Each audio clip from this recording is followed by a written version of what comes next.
I'm Mark Seifter. And I'm Lydia Palmer. And this is Arcane Mark.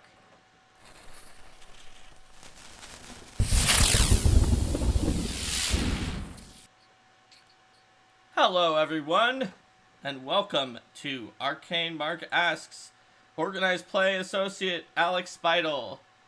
Welcome, Alex. Hello. It's lovely to be here for the very first time. I hope my jazz hands made it through. Your jazz hands did make it through. Loud and Marvelous. clear. Yes. we blocked them for a very short time with our intro video, but you were still jazz handing by the time that the intro video ended. So That's right. It's important to start strong with them. Yes. So people saw lightning bolts and just shift into jazz hands, so it was perfect. It was like you were casting the lightning bolt spell. Mm-hmm.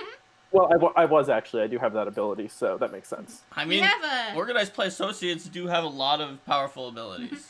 We have a question already here, actually, for you. I am a level 6 necromancer, so... Yeah, we actually have a question that we can get I bet into. I know what it is. But, you're right. It is what you know that it is. But we're going to give our two questions that we always ask first. Okay. Being all lawful today, Mark. Yeah, I know. We always ask these as our first questions, though. We sometimes get sidetracked. But we always at least ask the first one first. You're right. Okay. Which is either your choice of the more interesting of how you got started playing Pathfinder or Starfinder, or how you got started with tabletop RPGs, or both if you want to combine them or something. Oh, nothing makes me happier than talking about myself. So, Excellent. Yeah. You're the perfect guest. Absolutely. Yeah, we can do 2 hours. I've got a type 5 on airline food. It's great. No, but my first RPG game was a D&D game that was at summer camp. I was like 15 years old at the time. I was on staff, so like we had multiple weeks to play it. It was 4th edition, which I know people have opinions about. My character was very baby's first RPG character, very tragic backstory, very, oh no, I have powers, now what do? It was great. How emo on a scale from like 0 Drists to 5 Drists? Like a good solid 3.5 approaching 4. Okay. How many dead relatives / lovers / etc. people close to your character were there? Well, just 2, but it was my parents, and I did kill them. So. Oh, okay. Okay, that counts for extra tragic backstory points. I think you get double points if you killed them. Yes. Absolutely. As long as it was an accident or you're really sorry about it. Yeah. One of my friends I'm still mad at from that game like 10 years later because at some point he got information by scaring the grass and he won't tell me how he did it. So I'm annoyed at him still. He won't, like, to this day he won't tell me. Scaring the grass. Well, if it wasn't 4E, I would think you speak with plants and intimidate, but I'm pretty sure that you can't speak with. Well, I mean, there are a lot of other books that came out after the core for 4E that I probably don't know. Well, I don't know. He was a wizard, allegedly. I'm not sure. I think he might have been a necromancer, actually. It's unclear. But anyway. A grassomancer, Stump Monkey suggests. That's certainly possible. That's very possible. There was definitely some homebrew nonsense going on there. But, I don't know. Anyway, it's fine. Everything's fine. But like then after that, after we played like our few sessions there, like I didn't play for a long time. Just because it was a thing of like I didn't have people to do it with, and I was like, I can't let people know that I'm a nerd who likes role-playing games. They might otherwise figure it out from everything about me. They'd never be able to tell about you. You just hide it so well. Absolutely. I mean, anyway, it's fine. But then with Starfinder specifically, I picked it up like almost like when it started. I think someone brought like the rules back from the Gen Con where it was released, because I think it was released at Gen Con. And yes, I know things. I know lore. I know history. And they brought it to like a local tabletop cafe, and they did a demo day, and I went to that, and I was like, oh, this is really fun. Like, it's science fiction-y, and I'm more into that than like fantasy, and like I like these options. I like this universe that's here, and so I played a bunch of sessions there. And from there, I got into organized play, and everything cascades in a domino effect, and now I'm getting paid to do it. So there you go. Also, I like how you date all of us by calling a book that we worked on that came out 3 years ago history, and it's like It's part of history now, huh? Isn't that their tradition though? Like everybody says that, like, oh yeah, you know, when we got into it however many years ago, and then you have like the people who got it a little bit earlier, then you're like, oh no, now you make me feel old. There you go. I remember Owen talking about that during our interview with him. Yeah, that's right. It is literally going to be part of your job to be new and full of energy. Mm-hmm. It's very important. The psychic vampires need your help. There's been a lot of that. All right, so we actually made it to our second question without getting too sidetracked. The second question is, how did you get started working at Paizo? Yes. So the listing, the job listing for the organized play associate was posted like in January, I think. And at the time, I'd been job searching for a while. I was in a job that I liked well enough, but there was really nowhere for me to go. And it was like a part-time. I was working like 30-ish hours a week, and I was like, I want something stable. And I was like, this is a crazy idea. I'm going to apply for this job that I'll never get.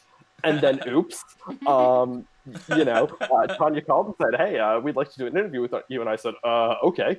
And then they said, hey, we'd like to pay you money to do this. I said, sure, we'll do that. That sounds great. So it was not like a coherent plan of like, like, this is my dream job. I've always wanted to work for Paizo, or like I always wanted to live in Seattle or anything. It was just, I looked at the job listing and I was like, all of this stuff seems like stuff that I would be good at. I would have fun with it. Seattle's a change. My fiance and I were sort of looking for that at the time. And so I was like, I'm going to apply for this. And then I did. Everyone has their own path. Yeah, absolutely. But we've asked it so many times and it's different every time. So for you, it was just like, oh yeah, there was a job listing. It was like, this seemed good. Yeah, and I mean, it was like, obviously it was not a thing of like, I'd never heard of Paizo before I applied for the job. I'm not some interloper. I'd been a venture officer for like, 6 or 7 months at the time that I applied. I'd been doing organized play, so it's not like I was just, browsing monster.com like, ooh, who's hiring? It was just a confluence of a bunch of things in the right place at the right time. Urlar said, you found your path. I have to go. All right, that's it. We also I'll do the jokes around here, mister. We have that question from Numbat like super early on. All right, come on. How can you be smiling so much and energetic with all the work you're doing for PaizoCon Online? Was that not the question you were expecting? No, it wasn't. The answer is that what's in this water bottle, it sure ain't water. Genuinely, not to like out myself as like a person who's not worth what they're getting paid, but like PaizoCon is going pretty well. Like, it's not as stressful as people like might think it is. Tell everyone how many tables there currently are for PaizoCon Online. I don't have a current count. I do know it is over 1,000 tables for PaizoCon, with I think close to 300 different GMs offering one or more tables, which is crazy. We are approaching numbers that will beat the best Gen Con that Paizo has ever had, which is bananas. Or as Alex just previously said, oh yeah, it's fine. There's not really that much fine. to do. I mean, it's gonna be an absolutely insane like weekend of my life. Like, that Tuesday through Sunday is going to be crazy. That is the part where I will be nuts. But like, what's really nice about, if I can butter up our volunteers a little bit, all of our GMs are being really great about like helping each other out and giving each other resources and stepping in and helping people before like I even get online to see the questions and chats and stuff. So like, the volunteers and GMs are, as always, are the ones that are driving this, and it's just sort of my job and Tanya's job to sit there and say, that's against the rules, don't do that, and oh, you want a channel for that? Here, you can have that. So for now it's fine. Again, that week of my life will be a nightmare. So that's why we're doing the interview beforehand and not after. Well, actually though, speaking of interviews, I remember during your job interview that we specifically asked you, like, how do you handle situations when like stuff really hits the fan and you have these time periods that are ridiculous. And do you remember like what you said about your? Because I remember you gave this anecdote of like being on the show. What was like this entire weekend? Oh, Big Brother Columbus. Yes. I don't remember exactly what I said, but like if you jog my memory, I can talk about it. Oh gosh, I mostly just remember that it was like some crazy number of hours. Here's what we have to do, because it worked the last time. it's like, okay, we're interviewing you now for a job. No. How would you be able to know whether or not you could deal with high pressure situations? Well, first of all, I'm not dressed for this interview at all. I'm so sorry. With the quarantine and everything. This is true. I currently have 7 shirts that I am rotating through because all of my other stuff is in Seattle, which is a whole story. Anyway, but this will tie into a little bit of what we might talk about later. But I did this sort of weekend competition that was called Big Brother Columbus. You can look it up on YouTube, but you should not because I was bad in it. But it's basically, if you're familiar with the reality show Big Brother, people go live in a house and vote each other out. It's that, but over the course of a weekend, because this is the kind of nerdy stuff that I do. But we're all role-playing game players, so no one's allowed to judge me for it. But it's like this very intense situation because you have this whole game that should take 3 months on CBS that's packed into a weekend. So it's incredibly stressful, incredibly high tension. You're having to talk to people and strategize to people and be worried about they're trying to vote you out. And at one point, like I was in trouble. Like I was gonna get voted out, and I had like 15 minutes to fix it. And I was like, okay, I'm gonna take these 15 minutes. I'm gonna go do this thing, and then as soon as I'm done, I'm going to go to the private room and I'm just going to break down and cry, but I can't for the next 15 minutes. And that's what I'm going to do with PaizoCon is I'm going to do that, and then I'm going to go in my room and cry for 15 minutes, and then I'll be back. But that may have included the anecdote at some point. I don't know. But I probably talked something about that, only it was, more put together and polished and practiced because I wanted to get hired at Paizo.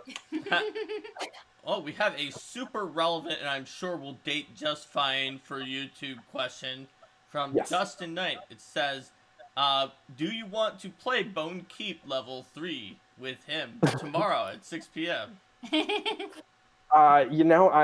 6 p.m. is actually right when I get off work, so I gotta eat dinner. Also, what is Bone Keep? That's not true. I do know what Bone Keep is, but you don't want me because my tactical decisions at the table are, how you say, not good. I play support characters for a reason.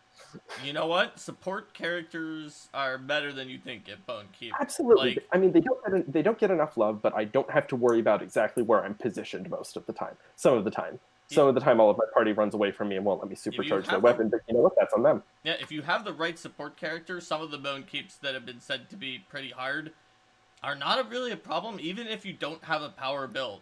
Just like the support character being like, oh, that's the problem that this encounter represents? I have a support for that. Mm-hmm. And then the others can probably handle it. That's why people have been able to get through it with the pre-gens sometimes, is because using the support pre-gens. So... Mm-hmm.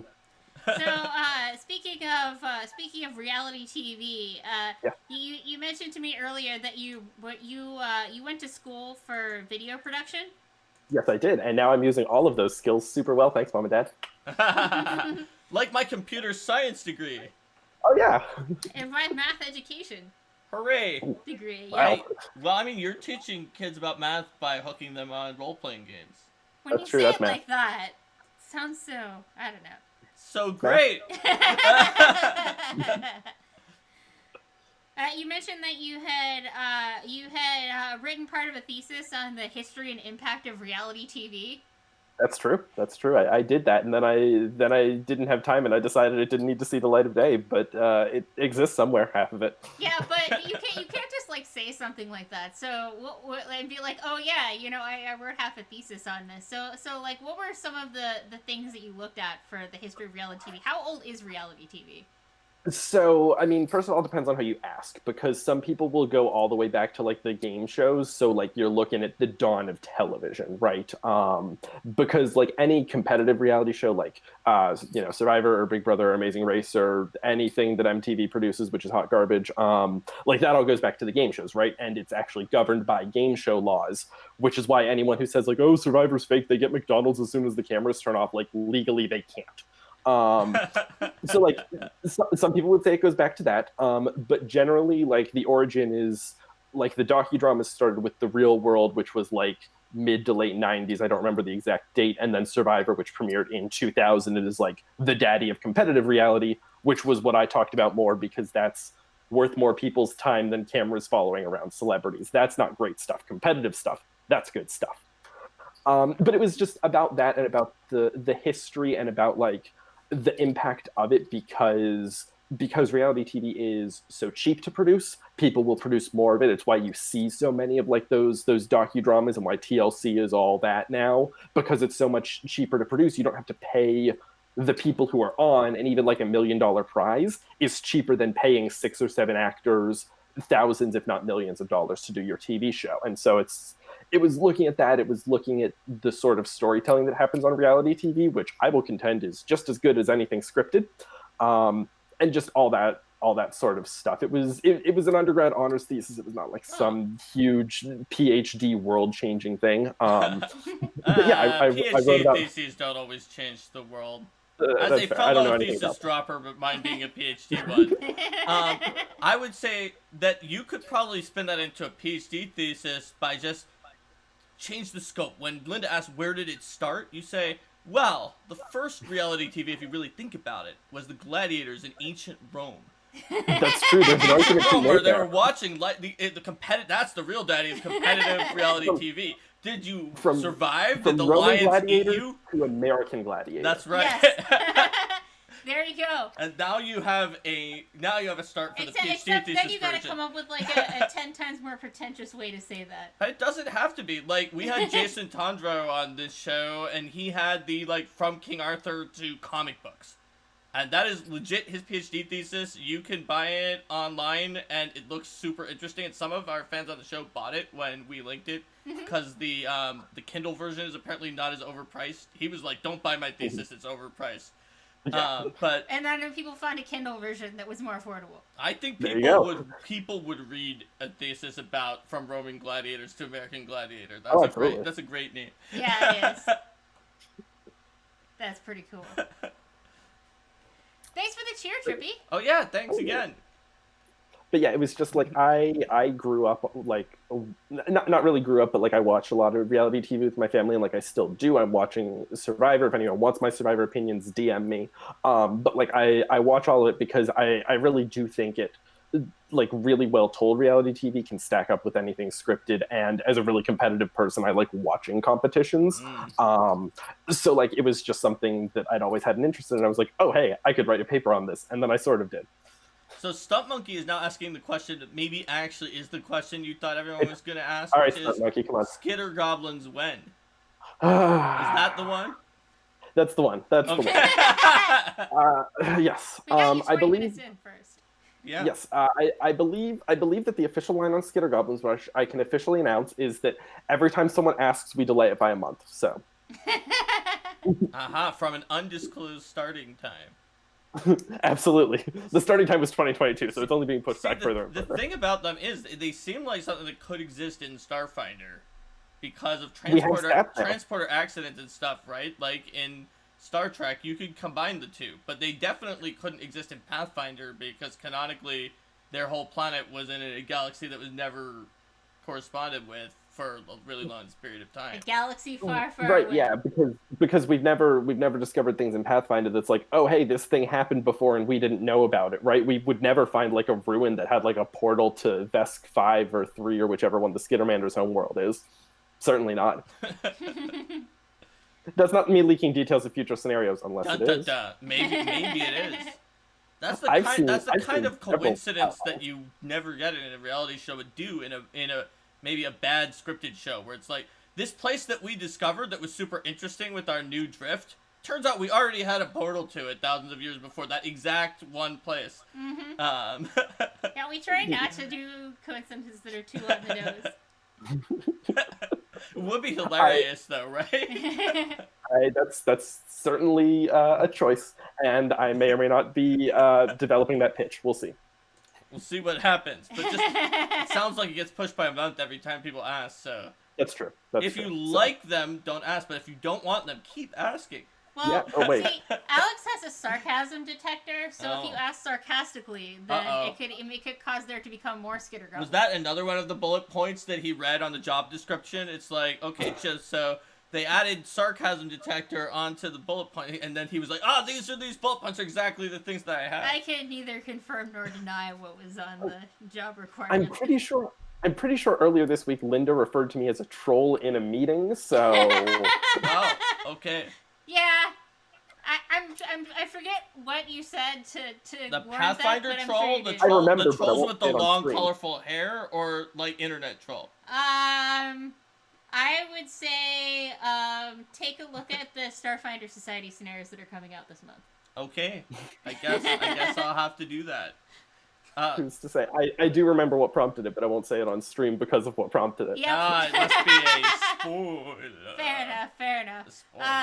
Considering World, I think it's a troll seer from Karamag. An augur who spell your own guts to read the future. The chat has been really, really hopping, so let's take a moment to scroll back. I can't see the chat at all, so y'all give me some. No, we always will tell you about the chat. So I think we got all of their questions. Oh wait, no, there's another one that says, let's see, when does the ACP system go live? I think nobody really knows the answer to that question. There was a recent blog about that, and if you're watching this on YouTube, then hopefully it'll already be up, because who knows when I'm getting this up on YouTube. Hold on, Linda. Them watching it on YouTube versus ACP going up is like an immovable rock and an unstoppable force.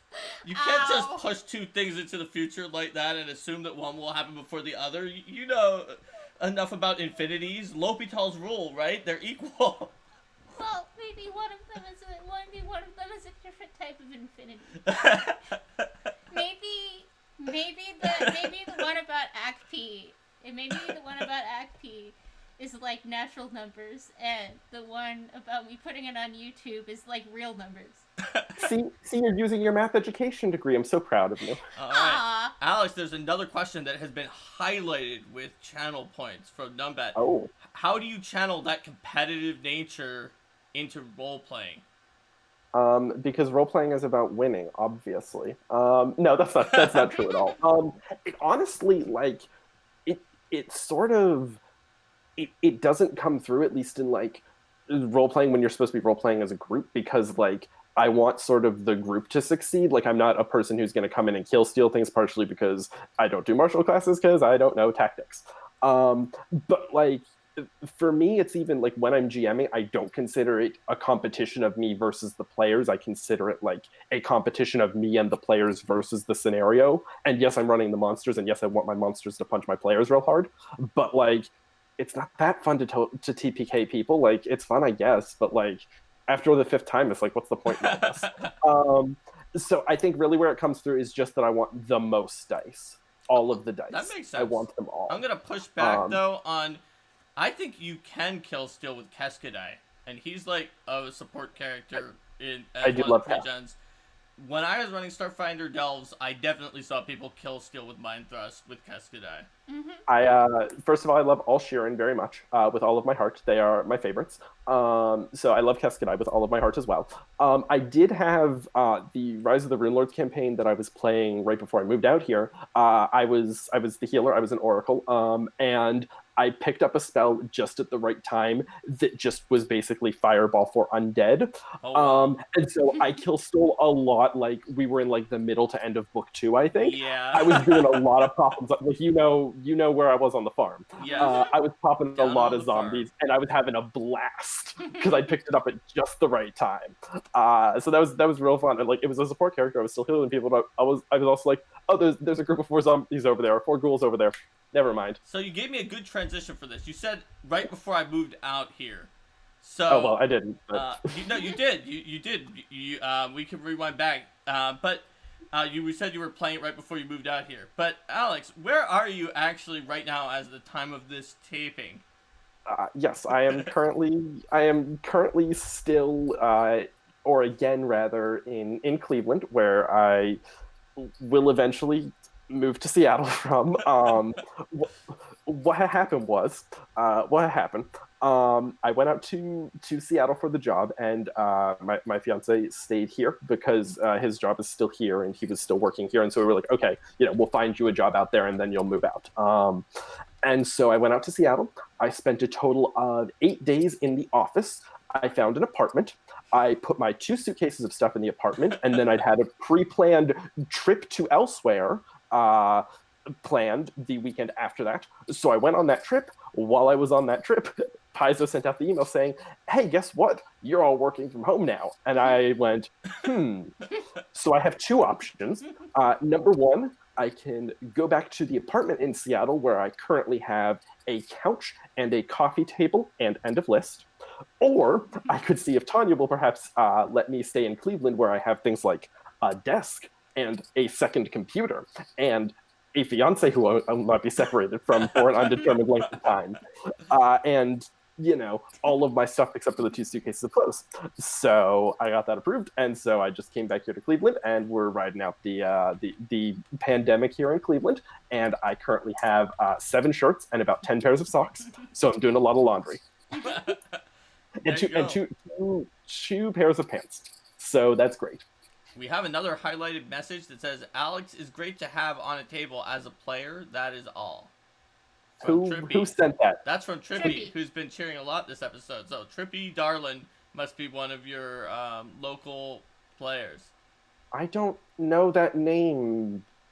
Well, yourself, Trippy. That is a Twitch handle, though. So. Yeah, I don't recognize the username. So whoever you are, thank you very much. Also, I don't know who you are. All right. But thanks. Nicole. It's Nicole. Oh, Nicole. Of course. Nicole. Nicole, hi. Nicole, I played a table of PF2 with at CritterCon 3 last month. She was lovely. She was a wonderful GM. That was my first table of PF2 since the playtest. So she handled me being very dumb very well. And I played the lovely Dwarven Ranger pre-gen, and I had a lot of fun with it. That's why people ask why your favorite pre-gen is Harsk. Because that's the only one I played. I wanted to play a ranger, and he was the ranger. It's like, that's why the whole why is your favorite Harsk, things like that. Looks like we got one more question there at the top. Yeah, we do have a question from Ular Warlord. It's highlighted. What's your favorite deity in Pathfinder, Starfinder, or any RPG setting? Man, that's tough. My first Starfinder character that I built was a mystic who worshipped Aloratu. Am I pronouncing that right? We would not know. Okay, great. You're useless to me. I mean, even when we're talking about Pathfinder things that we talk about a lot, the Office just has people who... There's the Kyras versus the Kiras, and there's all sorts of things there. Well, I mean, things don't generally come with pronunciation guides, so it's just like that. It's just like that thing where like kids who read a lot learn about words from reading them and not saying them, and then everyone pronounces them different. Like except times 1,000 because we're all allergic to writing things that can be easily pronounced. So we just absolutely. Like, who needs to do any of that? Give me an NPC named John Smith, just once. I'm begging you. But yeah, no, I think if we did, it would be spelled weird. That's true. Any of the deities that are like more like about intelligence and knowledge are the ones that I gravitate to, probably because of who I am as a person. So like that, and like I think Desna sort of tends that way, and Ibra tends toward that way a little bit. And I know some of these names are in Pathfinder. I'm brushing up on my Pathfinder lore because I didn't know a whole lot before I started, but I want to know it now so I can be useful and stuff. Desna is in Pathfinder, although I don't get knowledge from her as much as the more like, oops, I hit that cocoon and a monster came out. Hee hee. I guess I shouldn't do that next time. Which that's important to know. Yeah, in Pathfinder for knowledge, you would probably say like Nethys for the god of magic, and Irori, the master of masters, god of monks and knowledge and learning and history and stuff. That's true. Also, I think Caden Kellyanne is really fun, just as a story of someone who got drunk and ascended to godhood. Like, not relatable, but very funny. Yeah. Well, you said that wasn't water, so... That's right. No comment at this time. Our newest ascended deity. After finding out how many tables were at PaizoCon, Alex drank something that was not water, but also not alcohol, so therefore it didn't... Because you can't do the same thing as someone else who ascended the Starstone, or it doesn't work. And he became the deity of doing the thing and then going to cry in a room for 15 minutes afterwards. I'll just take spreadsheets as my deity. Kirby said, Nicole, people make a good suggestion orc play. You can always make your character not load lore if you're newer and concerned about it. Yeah, totally. That's a really good suggestion, Nicole. I do that sometimes, or I've done the opposite where my character was supposed to know about like this obscure part of the setting because I was from there, but I thought it would be unfair in organized play for GMs to just say that my character knew, so I just put tons of points into the skills that were associated with it, and became a lore oracle. So I would always know that I was going to roll like 72, and it would be like, okay, it's fine that I know all of this stuff because my character should know for the backstory, and I certainly made the check. We have a suggestion here that you be the god, the deity of energy drinks. Is that an energy drink, though? It's not. I've never had an energy drink in my life. All this comes naturally. All right. Wow. But it's not water, and it's not alcohol. Nothing. Draw your own conclusions. It's actually just orange. It's actually just orange soda. The bottle is just a weird color. Orange soda. Okay, there you go. There you go. I was about to say, since you're not actually in Seattle, there's some things that definitely should not be in there in Cleveland. Yeah, Samoki says they existed purely on energy drinks for CritterCon. Yeah, I get that. You were doing a lot there. So my playtest character, I had a friend here who GM'd a home campaign for the playtest so we could get through it. So I did play some of the playtest. He was one of my most favorite because it was the first time I'd done a martial class. He was a barbarian, and like I had no points in knowing anything because that way I didn't have to know anything about lore. I could just be like, "Where's the thing I want to hit it with my scythe?" And then I hit it with the scythe.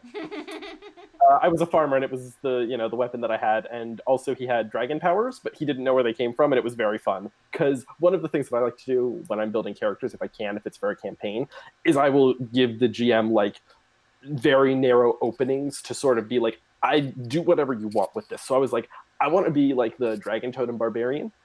I don't care what kind of dragon. Don't tell me what kind. Just let me figure it out. So like at some point it was like, oops, all my attacks have extra electrical damage. That's weird. Oh, hey, you walk into a room and there's a certain colored lizard person there. You hate that person. Why do I hate that person? You hate that person. And that one took me a while to figure out, but it was very good. They're just like, why are you telling me that I hate that person? Because you hate that person. Now I need you to roll a will save for how much you hate that person. Uh-oh, okay. Yeah. That was very fun. That makes sense. It was good times. Good times. What was his name? No, his name was also Caden, and we had a character in the party who worshipped Caden Kellyanne, so that was a little confusing. Oh, because your character's name was Caden, and then yes. people worshipped Caden. How many worship me jokes were there? Or were there ever like praise Caden, and you was like, thanks? A little bit, yeah. I mean, I wasn't really bright enough to understand the confusion. I was just like, why does he keep talking about me? I don't understand. It's really weird. I mean, it's fine. We're friends, but like, you talk about me a lot. It's kind of weird. You're into me, dude. Like, yeah. We must give thanks to Caden for this victory. Like, I know I did a lot of damage with my scythe, but like, you don't have to. Like, we all were doing our job, right? Like, our cleric was over there healing me a bunch. Like, she deserves some of the credit too. Yeah. And you say you would normally be the one playing the cleric who was healing, but did you want to mix it up for the playtest? Yeah, it was just like I was like, okay, like the next campaign that I want to do, like I want to try doing like the martial, the punchy character, because it was just a thing I hadn't done. I'd always done spellcasters or support people or whatever. So I was like, I want to be the one whose like job it is to just go hit things and see how that works for me. Was there any part of you that was like, oh, but I have to get these things and be prepared with all sorts of support character stuff, or did you just let it go and be zen? There was a little bit of that, but it was also kind of freeing to just be like, okay, I know what I'm doing today. I know what I'm doing in this combat. I don't have to think about it. How far away is the person from me? Great. Can I get there in one move? Great. Problem solved. There can be a lot of simplicity in that too, which was sort of freeing. And there were some really good role playing opportunities with it too, of just me sort of playing the not super intelligent, not super cultured character. It was fun. I liked him a lot. I miss him. I might rebuild him for society. We'll see. Would you say that being a support character who's always prepared for different situations is connected to like being an Eagle Scout and you're supposed to always be prepared? That was an amazing segue. As you know, as the cultured among us know, the slogan of the Boy Scouts of America is "Be prepared," and I did take that to heart. But I also think it's just like who I am. Like, I see a situation, I'm immediately like, okay, what can I do to solve this? What can I do to fix this?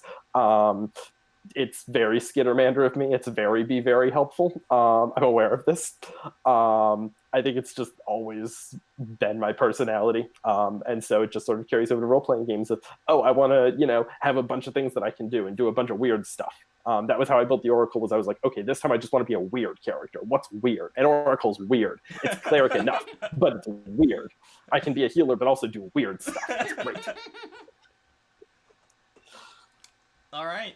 There's a question from Stump Monkey. Is there anywhere or any race's home in Starfinder that you'd really like the society to explore, but that we haven't seen much of yet? That's interesting. I'm trying to think of what I can say without accidentally spoiling the details of all the future scenarios that I know. Let's see. I don't know if there's a particular location. I think the nice thing about Starfinder is that it is so varied in that every single adventure can take place on a different planet in a completely different environment.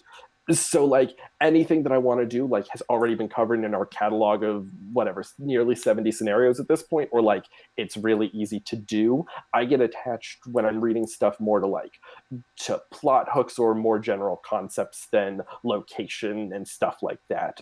So I don't think there's a particular location. I like that we just went to the Veskarium for the first time. It was really cool to see Vesk Prime. I ran that one at CritterCon.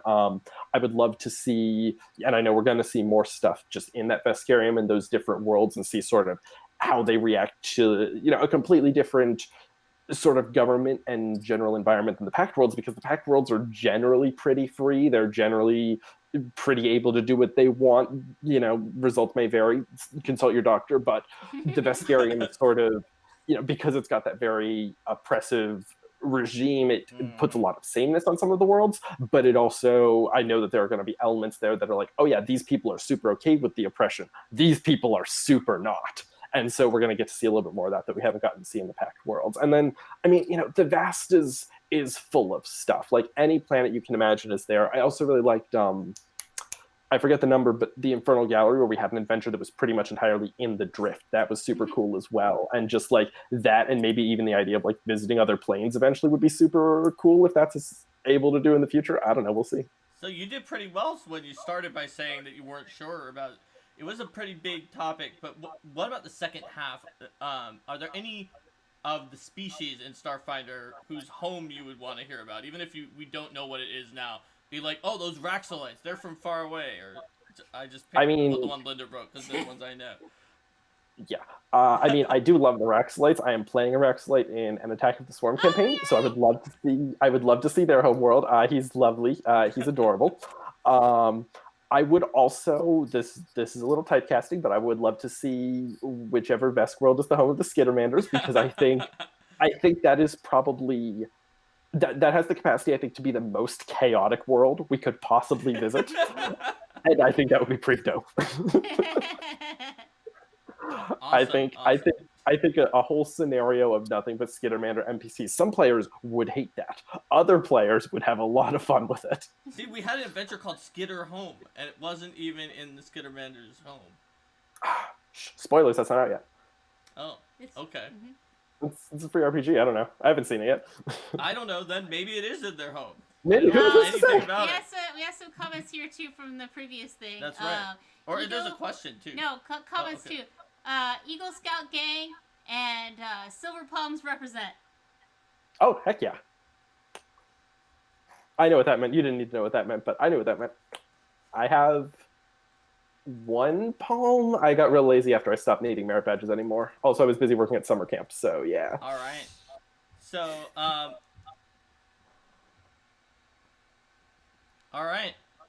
So, Nicole says, now that you're more involved, as someone who's never played Starfinder, what is the one or two few pieces of knowledge that you would drop on noobs?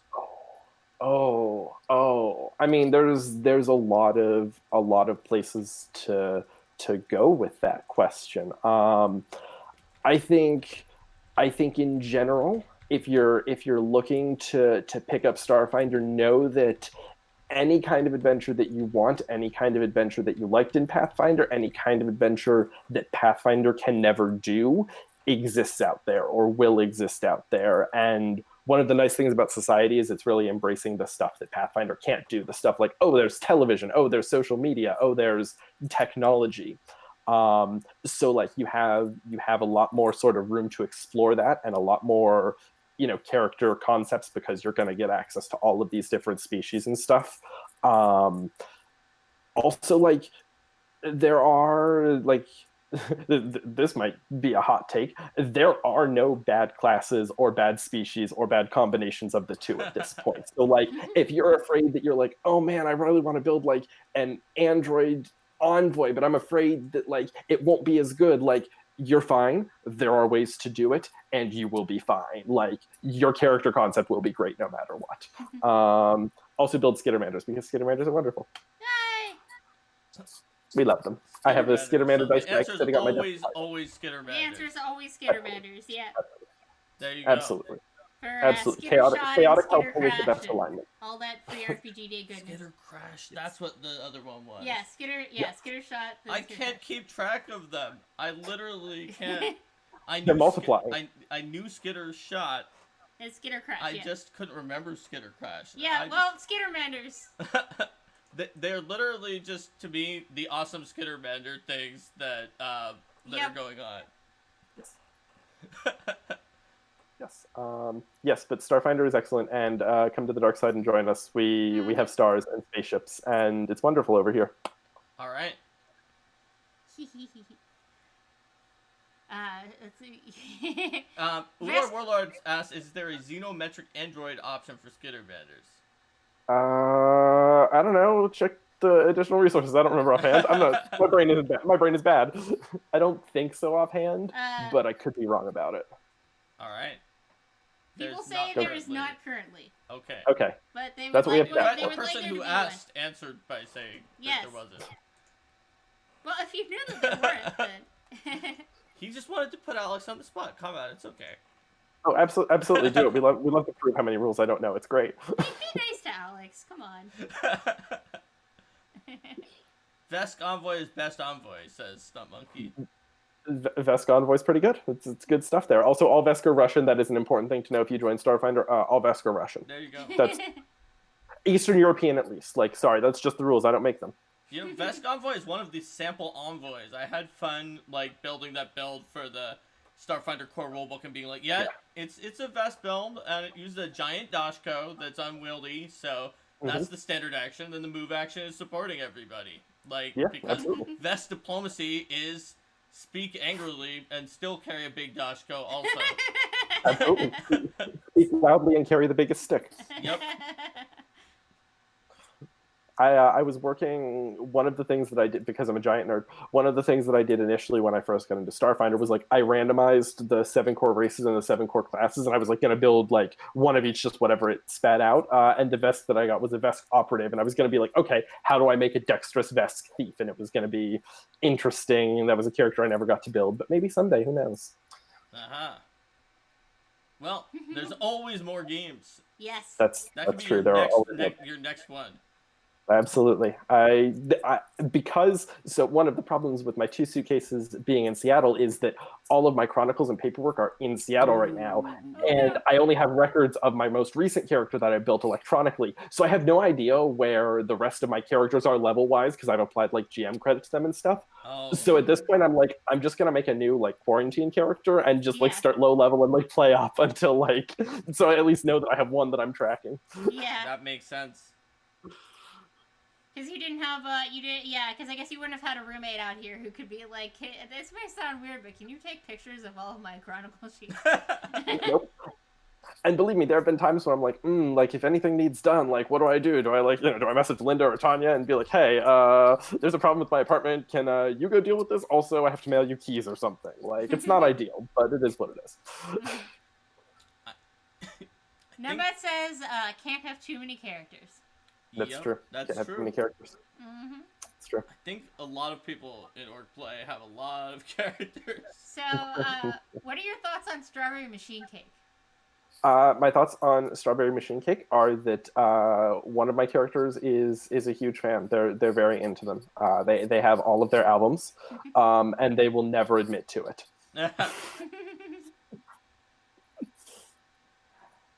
There you go. So a closet Strawberry Machine Cake fan. Very, very much. They're my Graviton Solarian, and they have an aesthetic to maintain, and Strawberry Machine Cake is the opposite of it. That really is the opposite of graviton. Is it like the darkness? I am the darkness. I am graviton. Graviton. Norik is very emo. Okay. He's very, very emo. Are a lot of your characters emo? Listen, I don't have a problem. I don't know what you're talking about. I didn't say you had a problem, but Is the fact that you said that you had a problem sort of maybe implying something? No, it's just that one and my first one. The rest of them are lovely balls of sunshine. My first one, my 701, the build is very bad. He is modeled. The little description that I gave him on the character sheet is literally British big game safari hunter, but without the oops, I did a racism. Very, very much all of the ranks in bluff, very boisterous, very, yes, good chaps. What have we got here? Oh my goodness, look at that. Very ineffective in combat. Very bad build. First character, very bad build. So, Ular Warlord wondering, after the talk about all of the darkness characters, what is your opinion on Hell Knights?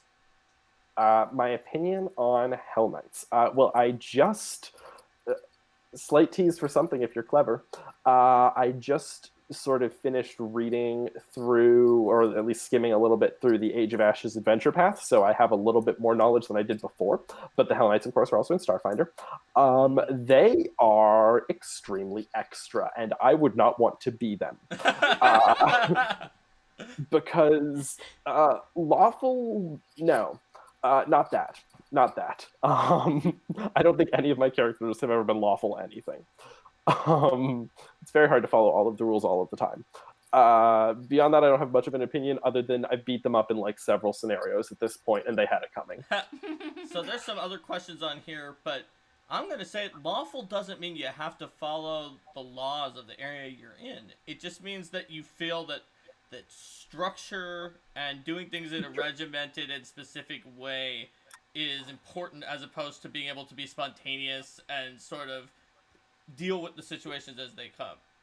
That's true. Counterpoint, the Hell Knights believe you must follow all of the laws all of the time. That's true. Yes. That's absolutely true about them. But yeah, no. I was just saying, in general, just being lawful is not the same as being a Hell Knight. Star Monkey says spreadsheets are lawful. Winking monkey emoji. Spreadsheets are lawful. Not my spreadsheets, honey. Oh, the spreadsheets are just chaotic. They'll just return any value. That's not true.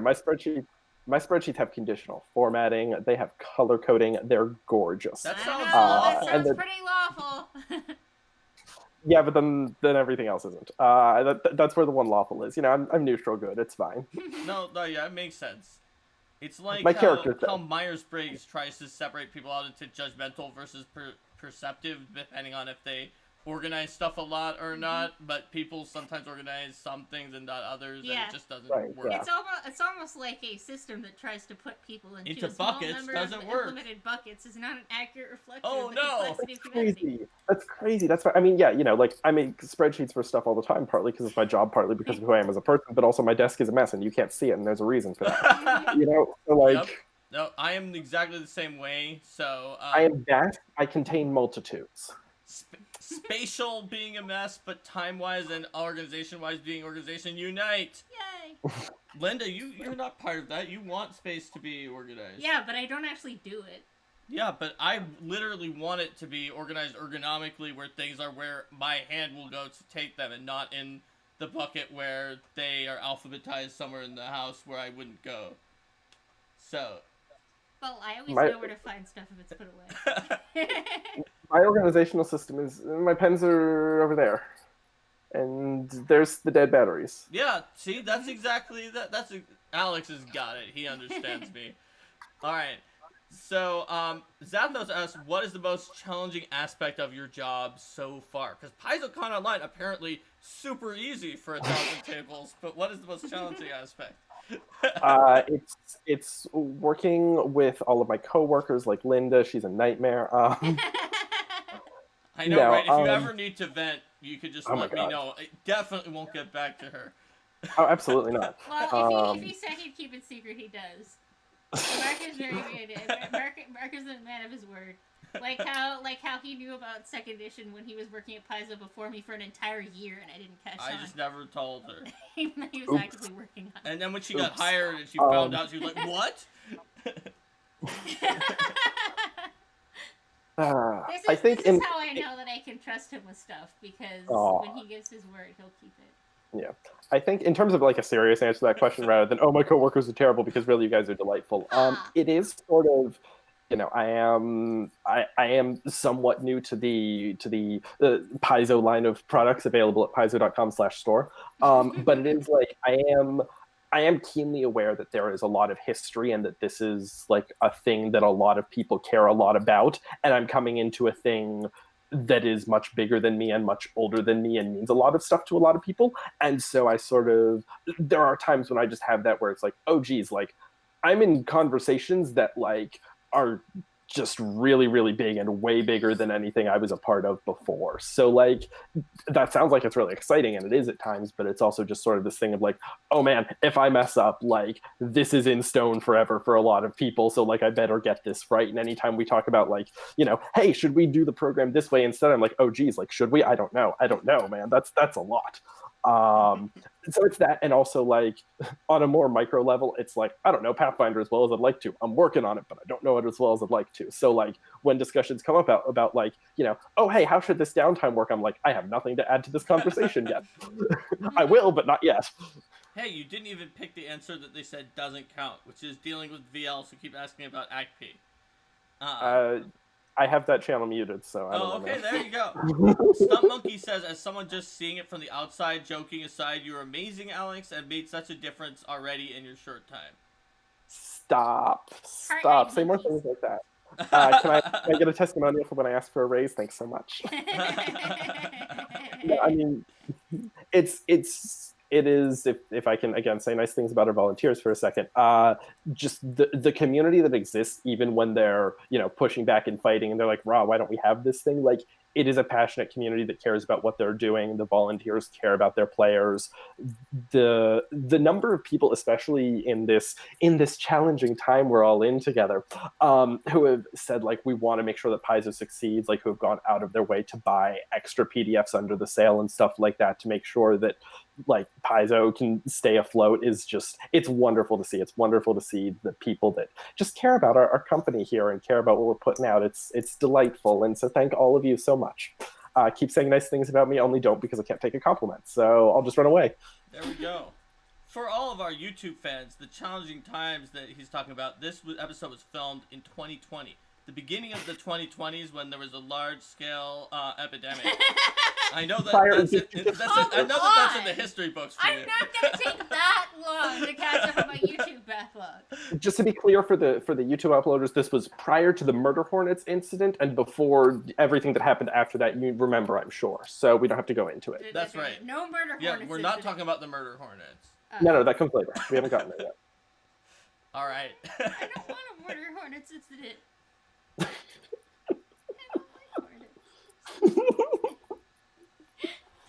Don't worry, it's not actually the bugs. It was the Charlotte Hornets. Okay. Oh gosh. That is a deep cut.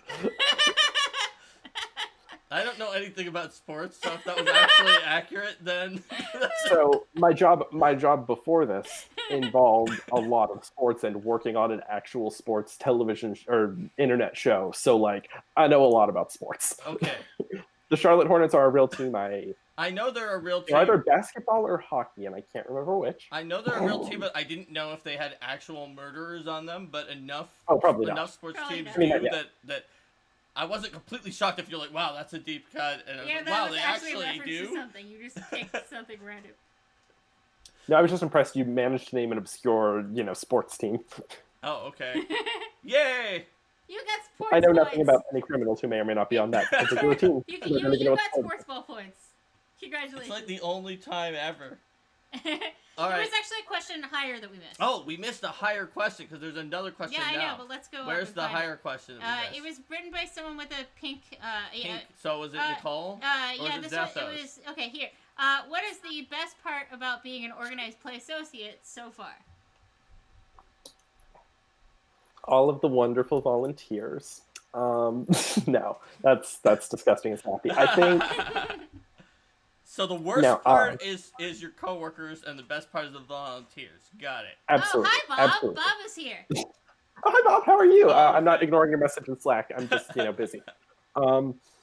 I think, but I think truly like the best part is being such an integral part of the program and like legitimately getting to see like the impact that having the extra body around has, and like seeing people be like, oh my gosh, we got this convention support like 2 weeks before our event. Oh my gosh, we have so much more time to do stuff. Thank you so much. Like that's really nice to just see the program working as it should, because like I was a venture agent, I was a player for a while, you know, I saw these things and I heard from people about like, oh man, you know, we didn't get this thing until 2 days before the convention, or oh man, it would be really nice to have this. And so to be able to be the fairy or the wizard that comes in and says, yes, you may have this, that's lovely, that feels good. Tanya gave me all the really nice jobs early of like, she said, giving me all the jobs that will make the VOs happy. Like, oh, here's your convention reimbursement. Oh, here's, you know, all of your things updated on Paizo. Everyone loves me now. It's marvelous. I put the wand emoji for you. Perfect. All right, let's see. Numbat is wondering if PaizoCon had been in person, what would you most have looked forward to or dreaded given your new position? Oh man, one of the things that we talked about in the interview was just how I would deal with people who would come up to me with like rules questions or questions about how should this work, and my plan 100% was to be like, I don't know, man, I'm new here, don't ask me anything. So I wasn't looking forward to those interactions, and now I'm not looking to PaizoCon 2021 because I won't be really new anymore. I'll have to have some answers. No, but you so can say great. This is my first. That's right. This is, if you count the online one as a different con because it was organized. See, all you gotta do, Alex, is you gotta learn which of your coworkers are the correct person to ask, and then stick the question asker on them so that they can deal with it. Also, oh, yeah, I think that sounds like a thirsty question. He's right over there. Bye. So that is perfect because there's either the person who is the correct person to ask, as Linda said, or more humorously, the person who's the correct scapegoat to just send everything to. Which thirsty is always a good choice for that, regardless of what the topic is. So you could just be like, oh, Pathfinder's second edition accessories? Oh yeah, that sounds like a thirsty question. He's actually been helping me up a lot on that recently. It just hasn't been public. You should go talk to him about that. And Zatho says Jason Bowman is also a really good choice for the just send anybody with any question about anything too. Yes. Jason will give him a serious answer usually, and he usually knows, so it works out. Was there a second part to that question? Bob suggested to always quote Tanya as your source. She loves when I do that. That's the best. I feel like there was a part to that question that I didn't answer. What did you either most look forward to or dread? Oh, I think, you know, getting to game, it was probably going to be the first time that I was going to be able to game because I hadn't gotten to any of the local games in Seattle yet, and you know, I didn't know anyone out there yet, so I was looking forward to that, and just, you know, being a part of that experience, that convention experience, and getting to be on the other side of it was just something I was looking forward to, and it's a shame that we won't get to do it this year, but hopefully next year. No promises. I'm not an official word on that subject. Stump Monkey is wondering what you're looking forward to doing or going to in Seattle once you actually are like in Seattle. Yeah, so my fiance and I are super looking forward to just the natural stuff that's out there, going out to parks and hiking and stuff like that. Like we don't have a lot of that here in Cleveland. So we're super looking forward to a lot of that, and just going out and being out in nature for a whole day and being able to do that. I really recommend the Olympic Peninsula. It has so many different biomes, and that big earthquake that's coming may like destroy that peninsula or something, and the snows are constantly being less and less on the mountains and screwing it all up, so you may have a limited time. No, like we're literally over there, the park rangers are like, come see it now, because Yep. But yeah, we have a list going. Yes. Excellent. Let's see. So, Katrina is wondering, how will you, being so competitive, how will you and Tanya decide who goes to which convention once travel's actually instituted again? Unfortunately, she's the boss, so she gets final decisions. No matter how many times I begged her to send me to certain conventions, she gets the ultimate decision, and I just have to live with that. Yeah.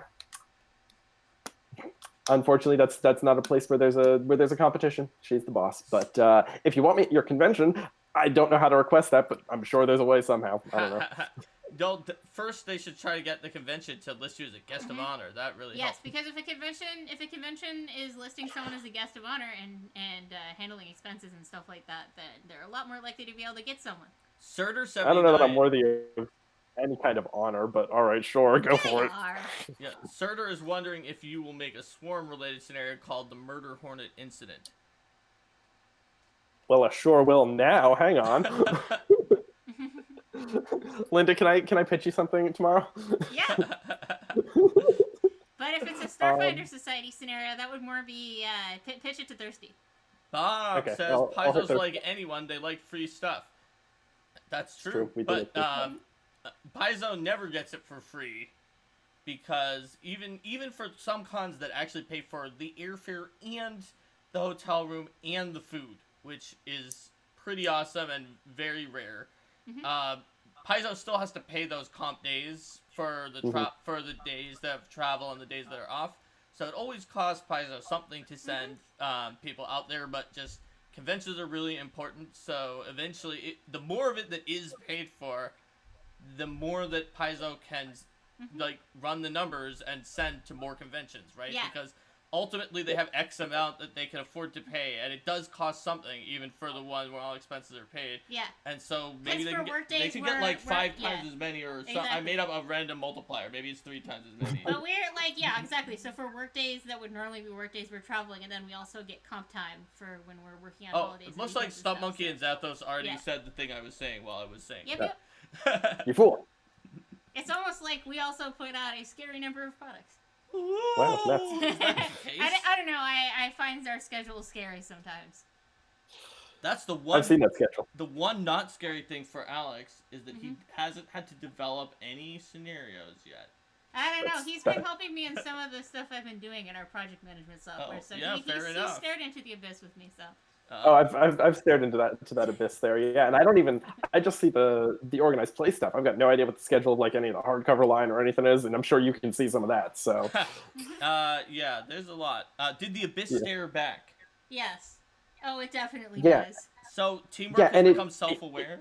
Well, I mean, Teamwork always has those comments where it'll have like these weird comments in the text box. Oh yeah, the inappropriate movie comments. I eventually disabled those because it was like these inappropriate movie quotes that were like sometimes downright offensive, and I'm like, I don't want to read that. So weirdly, in my case, the abyss stared back and it sort of winked flirtily. I'm not really sure what to do with that.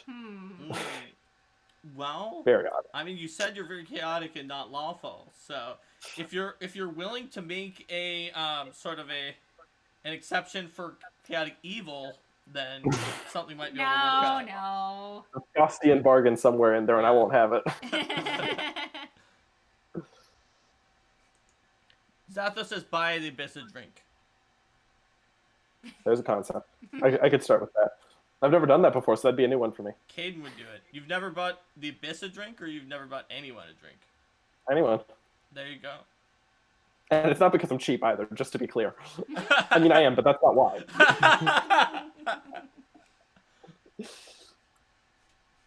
A scout is thrifty. That's what I was taught. That's the 9th point of the scout law. There's 12 of them. You never forget them. See, if there were 7 and a scout is thrifty was one of them, then that could be the one that stands for frugality, the virtue that goes with greed in Thassalon, and then you could become Thessalonian Runelord Scouts. I was going to say, you were going down a Sahedron route here, and I wasn't really sure why, but go off, I guess. I just thought that Runelord Scouts would be awesome. Tanya, Linda, I have another pitch for you. Yep. I don't want Tanya's job. Don't give me Tanya's job. No. The pitch is Runelord Scouts, because New Thassalon is a thing in the setting now, right? True. And wouldn't they have 10,000-year-old, like, children's organizations there too? We always talk about the adults. What about the children, right? Might they have a Runelord Scouts program that they do where they learn about all the different virtues in Runelord Scouts? I'm not joking. This is actually percolating. That's a problem. Is it a problem though? Is it? I don't know. Tell me. And then your Pathfinders are trying to help them earn their Runelord Scouts badge for like particular virtues that they were having trouble with, and have to make different skill checks to help the children. All right, Alex. So at our next OP meeting, we need to bring up these ideas, and then have like the rest of the team be like, "But why? Where did this come from?" And then But you know it. Mike is going to be like, all right, I've already got the outline half written. Chat has said both this can only end well, and you can see the cogs turning. Yeah. Yep. You can see me. You can see me thinking things that I could possibly say to Alex that I can't say to everyone here. That's right. The joke is that these were already scenarios that were in the works, and we're just pretending like we're just coming up with them now. And I'm just like the worst person because I keep naming things that I literally don't know are in the works and just spoiling them. That's don't you read our product schedule? I read our product schedule. I love to know secrets. I have a lot of trouble already with the product schedule of things that the design team is currently like on the line for doing right now, which means that once it becomes a Pathfinder Society scenario that you guys are working on right now, if you guys ask me as the design lead for help, I will know about it by then. Well, you know, we've also made it a little bit easier because we're trying to get in the habit of not just referring to scenarios by their number. Yeah, the numbers are so impossible. Well, we would always be like, oh, yes, you know, this is scenario, this is 2, and of course it's like the Starfinder ones currently start with 2, and the Pathfinder ones currently start with 1. So it'd be like, oh, yes, you know, I was doing this thing on 121, and then I'm going to go back over and do this thing on 125. And then the APs are the same thing, but without a dash. Yeah. Right? It'll be like, oh, Logan's working on 161. I'm like, great, which part is that? Okay, well, 161 is not an even multiple of 3. 162 would be an even multiple of 3, so that would be the 6th volume. Yeah. So this would have to be the 5th volume. Okay, so it's the 5th volume. We do need the numbers. We do definitely need the numbers internally too, because they hold very important information about release order, which is super important when you're making planning decisions. But we've more gotten to the habit of being like, okay, yeah, you know, so if we're talking about 121, Mistress of the Maze, it'd be like 121 Maze or whatever, like the number and something to key into the name. So that we're good, but we can't keep that many numbers in our brain. So many people kept asking for it, and then the wrong scenario got something for it because it was off by 1, and on a keyboard someone typed it wrong, and then people are what? And so that's when everyone was like, okay. Well, it was with all the COVID stuff with us going remotely, and then when you have miscommunication that happens, and you're all in different places, and you're trying to put things together, we've had to improve processes to reduce opportunities for confusion, and I mean that has led to like much better documentation than we've ever had. So it's actually like we're having better ways to work now, but. Just a little bit of growing pain when we were changing things up. Yep. Little bit of that. All right. So now the Oak Workplay team is being compared to Iron Man, naming things Mark III and Mark V. But they have totally different purposes. There you go. It's not wrong. All righty. This is Society version 2. So yeah, no, it was fun on like my first day. I was in meetings and I kept hearing about names of products that I didn't even know existed yet. And I was like, ooh, that's fun. I want to know about that, but I can't ask about it because it'll make me look weird. But I want to know all about that thing you just mentioned that I didn't know was happening. That's 3 books down the line. I want to know. Tell me about it. Well, I know that there are definitely people who have read books that they were too excited about on the server that they were not even remotely connected to because sometimes they found a typo. And they're like, send a thing to me. He's like, Mark, I know this is kind of awkward because, like, I'm not even remotely working on this book, but I think there's a mistake on this page. I was like, oh, you're right, thanks. There's a question from Nicole that says, any other sort of silver linings from this rough situation that's happening right now? Other than Animal Crossing time. Other than Animal Crossing. Other than Animal Crossing. No, this sucks. No, I mean, it is nice because we thought, I thought my fiance and I were going to be separated for some unknown length of time until our lease here ran out. And so the fact that we're not is truly lovely because I think if we were both alone right now, we would both be going bonkers. Especially because, I would be in Seattle, a brand new city where I knew no one except the people who I work with in a small apartment with no furniture. I would be nuts by now. So it is nice that, I'm in this nice and loving and welcoming environment where I can, see him every day. Yeah, and it is genuinely nice to be connecting with some of these people who are like, hey, we can't see each other in person, let's reach out, let's do, game nights on Skype or Zoom or whatever. I have now 2 Starfinder campaigns happening online that never would have happened before. So like, there are bright spots. We can all make bright spots out of it, but like, it sucks and we don't want it to be over. Stump Monkey watched 2 players talk about 7-Eleven, one meaning a scenario, 7-11, the other meaning a tier bracket, which is even worse because 7-Eleven, I believe, is a 7-Eleven scenario. Yep. Took them ages to figure it out. It would be better if they were playing it in a convenience store, in a 7-Eleven. It's like, I'm playing 7-Eleven in the convenience store. Which sub-tier? No, I'm playing 7-Eleven. Yeah, but which sub-tier? No, 7-Eleven. At the 7-Eleven. At the 7-Eleven. Oh, who's on you mean first? You're playing at the 7-Eleven? Well, obviously, but I mean at the 7-Eleven sub-tier. Third base. Yep. That reminds me of a time that, like, I think, like, there was some coffee shop that was in San Francisco, and I was just coming in on, a conversation and teamwork, and Eric Mono was like, oh, it's in SF now? That might mean that it could come up here sometime soon. And when I first read it, I was like, why was something being in Starfinder mean that we could have it in Seattle? That doesn't make any sense. And I was like, oh, right. Mm-hmm. There's another thing that's SF. I love when role-playing game-related acronyms just completely supplant the common use acronyms and then get confused. Oh, boy. Yep.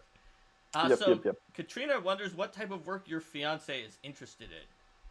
So if anyone's hiring, he went to school for graphic design, but now he does like web programming and sort of front end design. So if anyone's looking, I mean, there's a ton of tech jobs out there and stuff. So like, we're confident he'll find something. But if you have any leads, you know where my inbox is. Yeah. Stump Monkey says that they are glad that they can steal you as much as they can now because they think that if you were in Seattle, you might be out doing stuff instead. Little selfishly glad. Yes. Certainly possible. Yes, I would probably be a little bit less online than I am currently. So there is that. Let's see. I just realized that my 2 hoodie strings are completely different lengths, and that bothers me. But you're not lawful at all, though. That bothers me. He's a complicated and nuanced individual, Mark. You're saying that the alignment system can't just completely... Don't try to put Alex in a box. Completely tell us everything we need to know about everyone. But Linda, that did not work at all. Linda, if Alex was a paladin and he kicked a puppy, would he fall? You fall for every... how about this? Anyone who starts an alignment debate about paladins on the forums automatically falls. But the answer is, were the little strings on his hoodie the same length when he kicked the puppy? Nope. I make a policy of not participating in alignment threads for a reason. Okay. Wasn't there some other conversation that we shut down because we knew it would cause this happened in like the general chat or something that we were just I remember. Yes, I won't say it out loud because again don't say it. Yeah, people put a squirrel because that's our little emoji to symbolize that we just started going on a random side tangent. Yep. We need an emoji for that because we do it so often. Yes, on this show we do it all the time. Relatable content. I think I've seen that used before. So yeah. Okay, there you go. You watch our show? Oh my goodness. I wouldn't go that far. Oh, okay. You've seen it at some point? Cool. I think maybe it's been in like the Paizo stream chat that they've used it as well or something. They actually have it. If they subscribe, they have it and they can take it to the Paizo stream chat and use it for the same way. Yeah. It came from here. Yep. I love to learn lore. I love it when it has lore. It has lore. There's a whole Arcane Mark lore. And speaking of where all these things get started for everyone, but I guess like also for Alex if he wants, we have a Discord server for Arcane Mark that our invite.gg link got destroyed somehow, but we still do have an active invite here that is discord.gg/ this horrific thing that you don't want to say out loud, but I will. Lowercase JC, capital E, lowercase F, capital DC, lowercase Z. But actually I could just like copy paste it to you later. It's also going to be linked on YouTube, and I'm sure I'll have the link fixed soon. Steven, we got it as invite.gg/arcanemark, but then it just broke. It broke. I tried to fix it. It was like, this isn't working now. Please try again later. I'll give it a shot. It flows off the tongue so well. It's Jace for DCs. Easy to remember. I don't know why everyone can't. Discord.gg/Jace for DCs. Well, Steven, if you have a good way to fix it, then I would appreciate that. Thank you. Mm-hmm. All right. We love technology. We love it when it works. Of course. But when it doesn't work, then you don't love it so much. Then people keep asking you about it. That's true. That is my job. Yep. You know, it's people keep asking about what it can achieve. I have a lot of forum emails just ready to go when people email things. Hey, can you form email? Oh, I have one for that. Katrina says maybe it's because of you have to be at a certain nitro boost level. That's interesting. I felt like invite.gg was just like, invite this bot who's spying on everyone, and we'll make it invite.gg. But maybe it changed. That could be why it went dead. Let's have this conversation on Discord. We can. It's true at discord.gg/letters. Yeah. Jace for DCs. Jace for DCs. That's what I was going to say. Like Washington, D.C. It's even got the D.C. capitalized. Yeah. Perfect. All right. So let's see. I think we made it through all the questions. There were a lot of questions for you, Alex. I think that you have a big fan base. It's just because I give them all nice things, and I'm a big sucker, so I give them everything they ask for. And then Tanya's like, "Why did you do that?" And I'm like, "I don't know. I thought I was supposed to." Anyway, it's not important. You're the org play, maybe org play fairy instead of org play no, associate. That has someone. No, you're right. That has a bad conversation. Wizard. You said fairy or wizard earlier in the thing. Org play wizard. I'll take wizard. Wizard works. That's right. Because you said you wanted to wave the magic wand, but you're right. Too many things have connotations. Workplay wizard, though. OPW would just be a cool acronym, too. That'd be pretty dope. I did at some point someone thought that OPA meant org play agent, and I was like, "Ooh, I want to be an agent." Ooh, that'd be awesome, right? It's like the operative. Absolutely, yeah. Or we're gonna have another one from Stump Monkey, Sorcerer of the Society. Oh yeah, there you go. There's a choice. Sorcerer of the Societies. Because there's multiple societies. Sorcerer of the Societies. Sorcerer. Yes. Sorcery. Is that a reference to Merlin? Yes, the TV it is a show reference where they to the just Merlin all say, TV show. Sorcery. All right. Nicole highlighted the message. I think we all want to say thank you, and y'all are doing great. Don't shy away from the compliment. I have to go.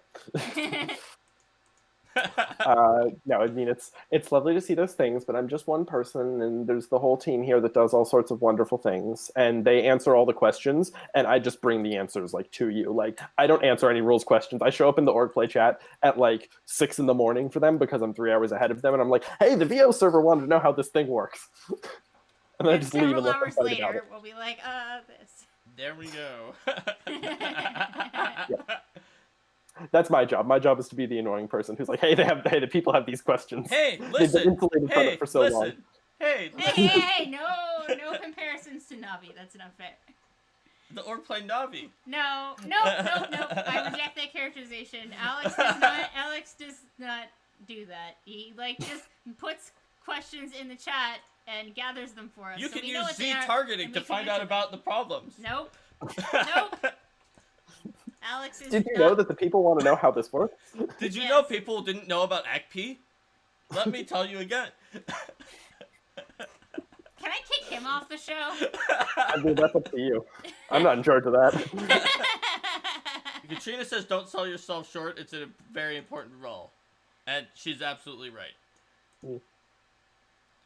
Like, Alex, your role is a role that like everyone on the org play team and beyond has just been like constantly being like, we didn't say we need Alex, and we didn't know that it was going to be you, but it's like we need this. But you person. should have known, obviously. Yeah, we should have known. How could we not have known when you yourself didn't even know? Back when your name was just the abstract Tanya needs a minion. The abstract Tanya needs a minion? Was that before Eagle Scout? Yes. Okay. I did get my minion in merit badge. Yes, there you go. A very good minion. Arcane, Linda, and Alex. Arcane Linda sounds good, says Ultra.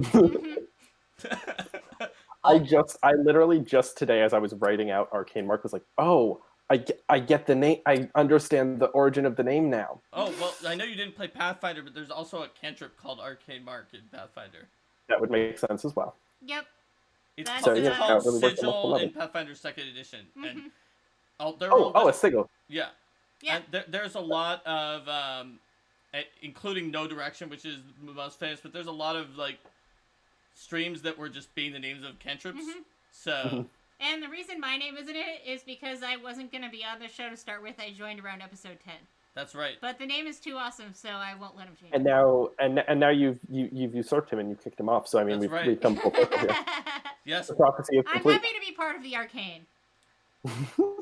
The A can be Alex, and the M can be Melinda. Melinda. It's Melinda. Melinda is our celebrity name, obviously. Obviously. A celebrity couple name. Yes. Linda's nice Murr. There you go. No, but like Melinda, it's just Linda's whole name, but just with the M with the schwa at the beginning to represent me. No, I mean, that's how Bennifer worked. Yeah, that's right. Exactly. Celebrity couples? Yep.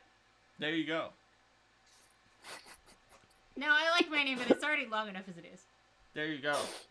Fair enough. What about Malin? No, I like Linda. Lindark. No. Like Mandark from Dexter's Lab. No, I don't want to be I am Lindark. No, don't compare me to Mandark. But his name was actually like Susan or something, right? I know, but it doesn't matter. That's not relevant to this point. The point of this is don't compare me to Mandark. Fair enough. We have been triple squirrels. We were triple squirrels I for think that. this is a sign that we have gone very far off of the topic. I've done some wonderful chaos here tonight. Arcane Susan. Well, Alex, thank you very much again for joining us. There we go. Absolutely, it was lovely. I'll be back next week when I take over for Mark. So. Oh, great. So let's say bye to YouTube first, but not to Twitch. Bye, YouTube. Okay. See you next time. Bye. Bye, YouTube.